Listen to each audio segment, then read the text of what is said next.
Mais uma aqui que interessa. Cara, tava andando ontem com o carro e tal. E o som parou do nada. Esse somzinho aqui. Esse somzinho barato. Mas isso é uma curiosidade que eu vou mostrar pra vocês. Ó, se liga nisso aqui. Vai dar pra pegar direitinho. Os botões tudo zoado, tudo derretido. Do sol, cara. O calor aqui no Caraguatatuba. Eu já tirei aqui pra fora. Aqui tem um botão de reset, eu vou tentar resetar ele. Aqui é o botão de reset. Tem que tirar o cabo aqui, né, por deixar 1 minuto fora. Tentar resetar pra ver se liga, se funciona essa porcaria. Vou ligar o Etios aqui, tá tudo aqui já, né, ó.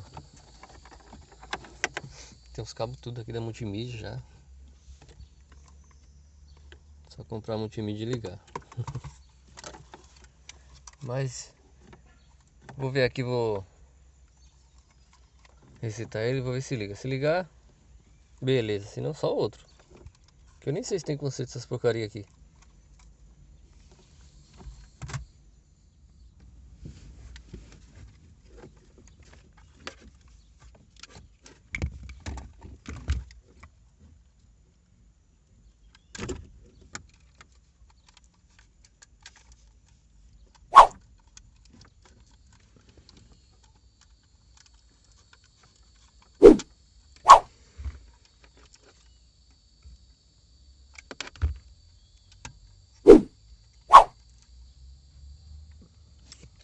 Então, galera, eu vou ter que desmontar mesmo.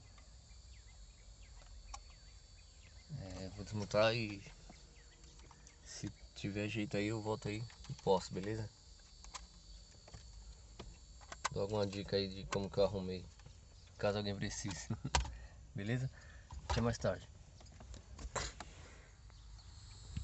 Tá aí, abri. Só que não tem botão de reset nenhum, é só uma plaquinha aqui. Isso aqui é a plaquinha de força, né? Sei lá. Não entendo muito de eletrônica. Sou curioso. E não tem. Agora eu vou desmontar essa frente aqui e arrumar esses botões aqui que tá zoado. Mas eu acho que isso aqui já era. Tem que só outro.